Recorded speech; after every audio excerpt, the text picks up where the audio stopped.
Muy buenos días a todos. Muchísimas gracias por estar aquí, por darme la oportunidad de compartir esta jornada con vosotros.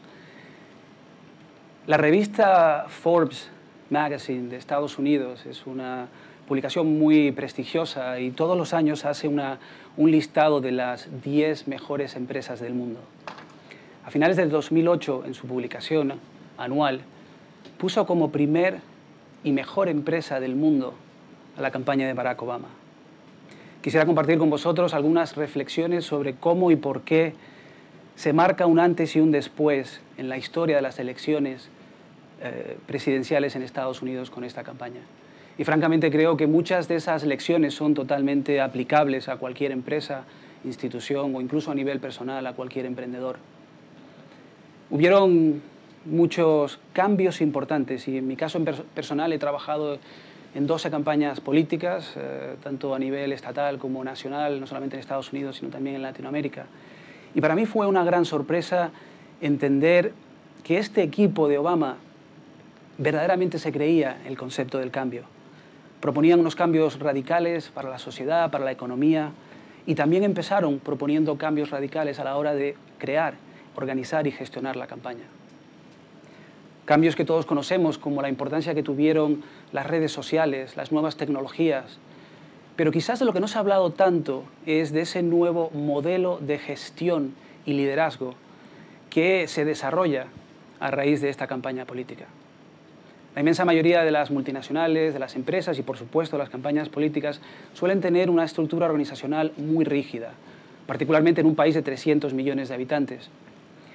Suele haber un director de campaña que está rodeado de un grupo de asesores muy cercanos y a partir de ahí las órdenes caen en cascada a los directores regionales, a los directores estatales, directores municipales, directores de ciudad e incluso coordinadores de barrio y en Estados Unidos incluso coordinadores a nivel de calle.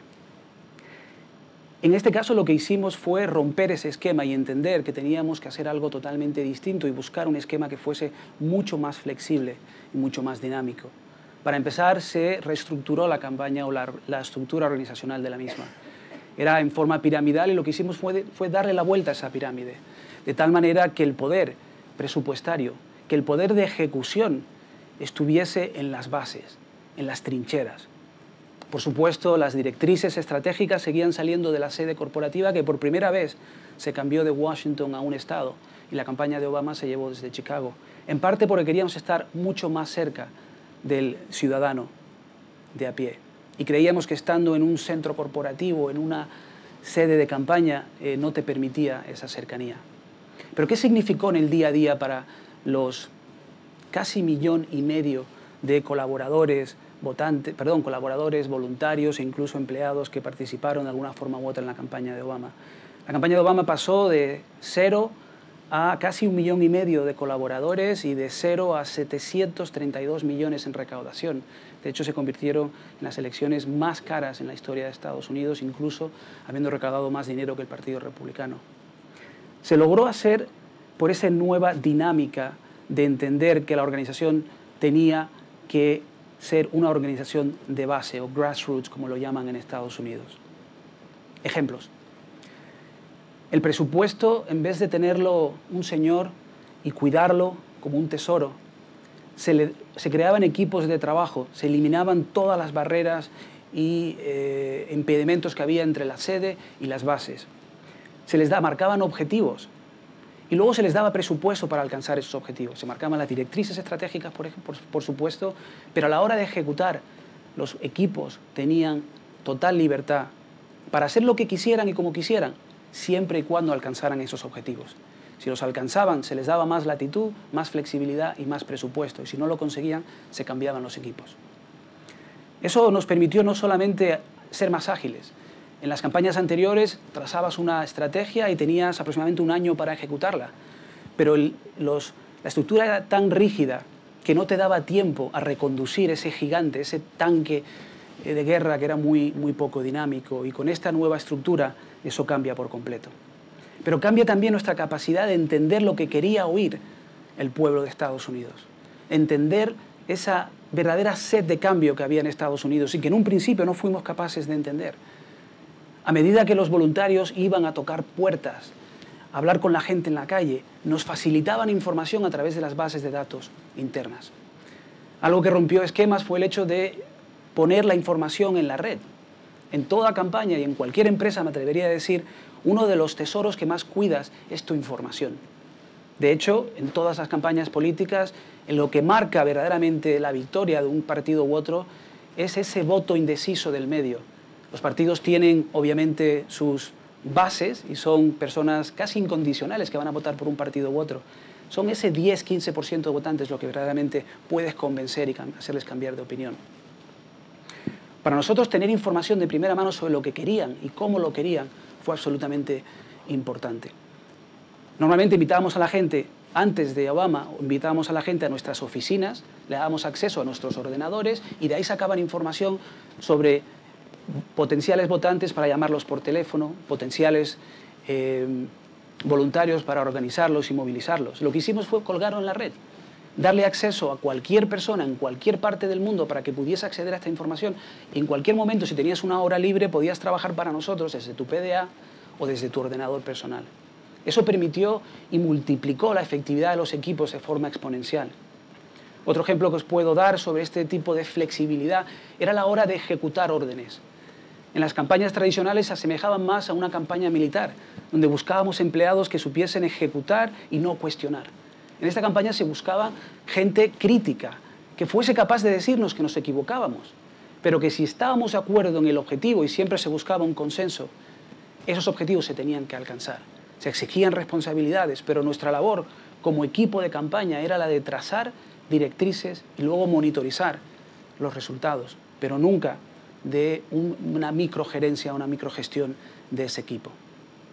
Creo que otro gran cambio de esta campaña política fue, por supuesto, la utilización que mencionaba anteriormente de las nuevas tecnologías y particularmente de las redes sociales. Marcó un antes y un después porque por primera vez en la historia de las campañas en Estados Unidos, más votantes indecisos tomaron una decisión sobre por quién votar basándose en lo que leyeron en las redes sociales que en la prensa tradicional. Y eso dice mucho de hacia dónde van los medios de comunicación tradicionales y hacia dónde van los medios de comunicación alternativos. En esta nueva campaña de este año gastaremos la inmensa mayoría de nuestro presupuesto en este tipo de medios de comunicación y medios sociales. Al fin y al cabo, lo que buscamos es la cercanía al cliente, entre comillas, o al ciudadano. Probablemente cualquiera de vosotros creería una fuente de información cercana, alguien con quien concuerdas ideológicamente o alguien que respetas profesionalmente, o un familiar incluso que te pueda contar, oye, anoche fui a una meeting político, oí a Obama hablar y me hizo llorar. Probablemente te lo creas más si te lo dice tu hermano o tu esposa, que si lo lees en una editorial de prensa tradicional. Y esa era la gran clave para nosotros.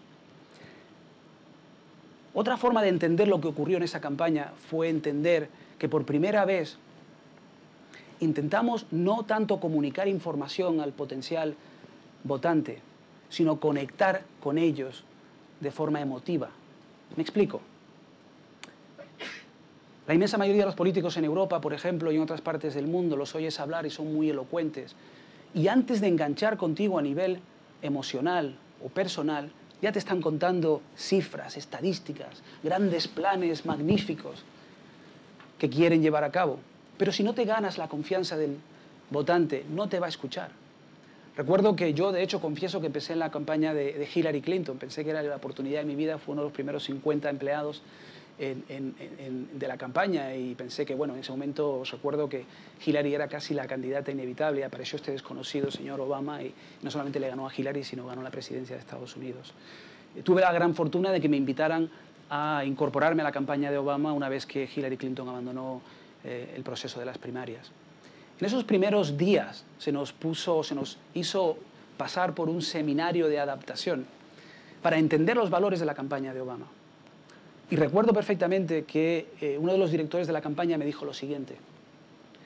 Os va a parecer muy fuerte, pero fue muy convincente. Me dijo, vamos a ganar esas elecciones porque en cierta medida la campaña de Obama se parece mucho a la campaña de Hitler de los años 30.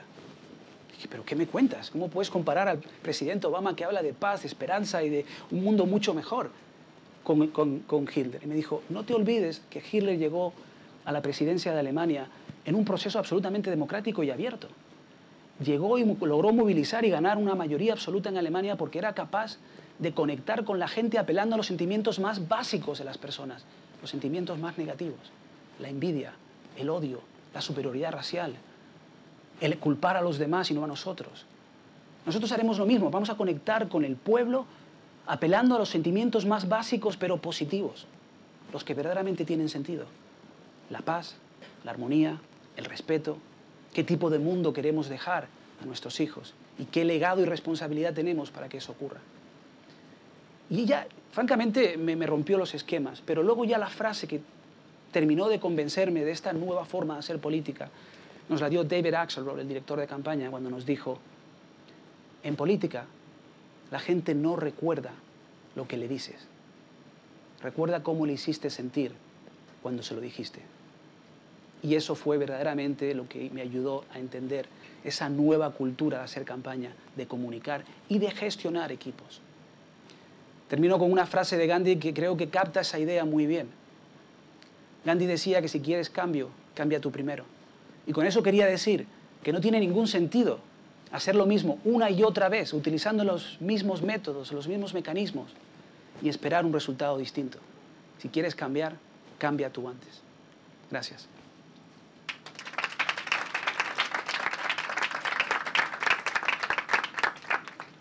No sé cómo un español llega al gabinete de Obama. Pues yo, con mucha suerte. Suerte y trabajo, te diría yo. Me fui a Estados Unidos con 15 años a estudiar inglés. Me vi a una muy temprana edad involucrado en política en Estados Unidos como voluntario. Creo que nadie se dio cuenta de que quizás por lo moreno que soy, el acento canario, pensarían que era de Puerto Rico, de Santo Domingo, de algún sitio, pero lo importante es que me dieron la oportunidad y que en Estados Unidos me considero un hispano. Creo que todos los hispanos en Estados Unidos, dominicanos, españoles, puertorriqueños o mexicanos, se enfrentan a los mismos problemas y por consiguiente creo que nos deberían ver a todos como un solo grupo. En mi caso en particular, terminé la carrera, estudié Ciencias Políticas y empecé a trabajar como voluntario en campañas electorales de carácter local, primero para una concejala, luego para un alcalde. Luego, de alguna forma u otra, me vi involucrado en la campaña de Bill Clinton en 1992. Y la anécdota que te cuento al respecto es que recuerdo estar sentado en una habitación como esta y trabajábamos para el alcalde de Boston y un total desconocido gobernador de Arkansas, Bill Clinton, convenció al alcalde de Boston para que lo apoyara en el proceso de primarias. Y recuerdo que me di la vuelta y cuando nos dijeron que íbamos a apoyar a un tal Bill Clinton, le dije a mi amigo: ¿quién es Bill Clinton? Al siguiente día se publicó en la revista Newsweek un análisis de los candidatos y habían puesto que Bill Clinton tenía una probabilidad en 5.500 no de ganar las elecciones a presidente, sino de ganar las primarias. También hay algo de suerte en la vida, pero desde luego que la suerte me coja trabajando mucho. Juan, ¿cómo se convence a 1,5 millones de personas que se metan en Internet o que colaboren de manera física en una campaña política cuando, no sé si en Estados Unidos es igual que aquí, pero estamos muy cansados de política? Primero te diría que existe una diferencia cultural y no en vano Estados Unidos es el país que más porcentaje de la población participa en campañas políticas, pero también en ONGs, en fundaciones y participa de forma íntegra en el voluntariado y la vida civil. Con lo cual te diría que hay una diferencia cultural. Pero por otro lado también me atrevería a decir que lo que estamos viendo en España hoy con los indignados tiene mucho que ver con eso. Yo no creo en absoluto que los jóvenes no quieran participar. Me niego tremendamente y profundamente a negar que son apáticos y que no quieren participar en el proceso electoral. Me atrevería a decir que no hay nadie dándole los motivos suficientes para que quieran participar y para que vean que con su contribución pueden marcar una diferencia. Me ha interesado mucho lo que decías sobre intentar transmitir más que datos, transmitir sentimientos. ¿Hay alguna pista, alguna idea que nos puedas dar para intentar hacer eso? Que supongo que será difícil. No, creo que no. Y creo que lo que te diría al respecto es que no hay forma más efectiva de comunicar que creer lo que dices. Probablemente el vendedor más efectivo es aquel que conoce su producto muy bien, que cree en el producto y que sabe venderlo, porque nadie le puede contar una milonga al respecto, ¿no? Entonces te diría que para comunicar y llegar a los sentimientos de las personas tienes que hablar con conocimiento de causa en primer lugar y en segundo lugar con absoluta sinceridad. suena muy fácil decirlo, desde luego, en un periodo donde la mayoría de los políticos toman decisiones en función a lo que dicen las encuestas y no verdaderamente lo que está ocurriendo, ¿no? En el caso de Estados Unidos, te doy un ejemplo y creo que habla mucho del tipo de presidente que hay en Estados Unidos. La última decisión que tomó ahora de apoyar el matrimonio gay en Estados Unidos fue una decisión que a la cual estuvo opuesta prácticamente la inmensa mayoría de su gabinete de asesores, ¿no? Tan solo el 51% de la gente aprobaba esa medida en Estados Unidos y, sin embargo, creo que muestra voluntad y valentía política por parte de un líder. Y también te diría que no hay muchos de esos, o sea que quizás es la oportunidad perfecta para que algún político diga, ¿sabes qué? Voy a decir lo que siento y que salga lo que Dios quiera. Yo tengo otra pregunta. Ayer escuchábamos a un ponente decir que cuando te subes a un escenario solo es creíble para el público cuando realmente lo sientes, que si no, no sirve. ¿Cómo es que un político que tiene que subirse a un escenario 5 veces al día es capaz de ser creíble y de hacerlo con el corazón para que su público le crea? Pues me has hecho la pregunta y me has dado la respuesta. Me temo. Yo creo que tienes que hacerlo con convicción absoluta y por los motivos correctos. En este caso es porque verdaderamente crees que tienes una responsabilidad y una obligación a hacer todo lo posible para que esta sociedad sea mejor, ¿no? Y creo que francamente vivimos en un momento en el que existe una apatía hacia la política, pero también un desprecio hacia la profesión. Y francamente creo que no es justo. Si hay gente que siente esa convicción y que verdaderamente quieren participar en el proceso político de su país y su comunidad o incluso a nivel de asociación de vecinos, porque creen que quieren y deben hacer todo lo posible para mejorar la calidad de vida de los familiares y las personas que los rodean, ¿no? ¿Cómo lo consigues?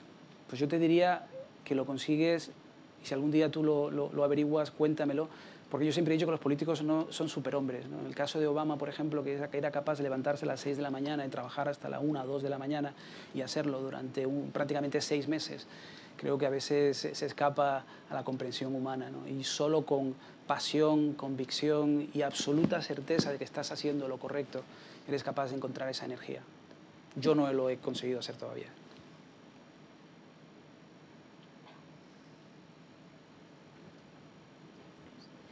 Has hablado de un nuevo modelo de gestión y liderazgo. Yo quería preguntarte cómo sería extrapolable esa experiencia al mundo de la empresa con esa inversión de la pirámide. ¿De qué forma concreta podría hacerse? Pues desde un punto de vista de gestión, como mencionaba anteriormente, se trata de no pensar en los empleados como meras piezas en un tablero de ajedrez que se mueven y ejecutan órdenes. Creo que la inmensa mayoría de la gente es capaz de darte mucho más cuando se sienten motivados y cuando se confía en ellos. Eso no significa en absoluto que deba convertirse en un caos en el que cada uno hace lo que quiere. Creo que el rol de un empresario y de un centro corporativo tiene que ser el de implantar mecanismos de control para que esos objetivos se cumplan, monitorizar el progreso e incluso hacer todo lo posible para inyectar entusiasmo, ilusión en la fuerza laboral, pero también darles las herramientas necesarias y la formación que necesitan para alcanzar sus metas. Lo que verdaderamente marca un nuevo modelo de gestión es entender que si das libertad y que si das autonomía, la gente lo agradece. Trabaja de una manera mucho más convencida y te dará siempre mejores resultados. Pero también el uso de la tecnología creo que es algo absolutamente importante, ¿no? Nosotros utilizamos bases de datos del sector privado en la campaña de Obama, donde éramos capaces de recopilar información sobre los votantes potenciales. Y te doy un ejemplo que puede sorprenderos, ¿no? Pero si éramos capaces de saber el nombre de una persona, la edad y el código postal, podíamos predecir casi con un 95% de probabilidades de qué forma iba a votar. Y me explico qué te quiero decir. Con el nombre sabías si era hombre o mujer. Con la edad y el código postal sabías dónde vivía. Y en el caso de Madrid, por ejemplo, si sabes que un hombre tiene 42 años y vive en Pozuelo, por ejemplo, pues probablemente puedes averiguar con un alto grado de confianza, puedes averiguar su media de ingresos, puedes averiguar cuáles son los dos o tres temas que más le preocupan. Suelen ser personas entre 25 y 40 años, padres de familia, que les interesa la educación, que les interesa la economía y con una alta educación. Ese recopilar información es algo que te da poder a la hora de tomar decisiones, para poder prestar un mejor servicio, para entender el perfil del cliente, entre comillas, o el ciudadano. Nosotros, en el caso de los votantes, podíamos averiguar cuáles eran los temas que verdaderamente le preocupaban y poder enviarle información precisa en el momento que la necesitaban. Si va a haber un proyecto de ley y hay un señor que es médico, pues podíamos hablarle de cómo la reforma sanitaria de Estados Unidos iba a tener un impacto directo, no solamente a él como profesional, sino a los millones de personas que no tenían acceso a un plan de seguridad social o un plan de sanidad pública en Estados Unidos. Entonces, la información y la tecnología marca un antes y un después, porque antes no solamente no la teníamos, sino cuando la tuvimos no la utilizamos. Y yo creo que ya ninguna empresa puede permitirse ese lujo. Muchísimas gracias.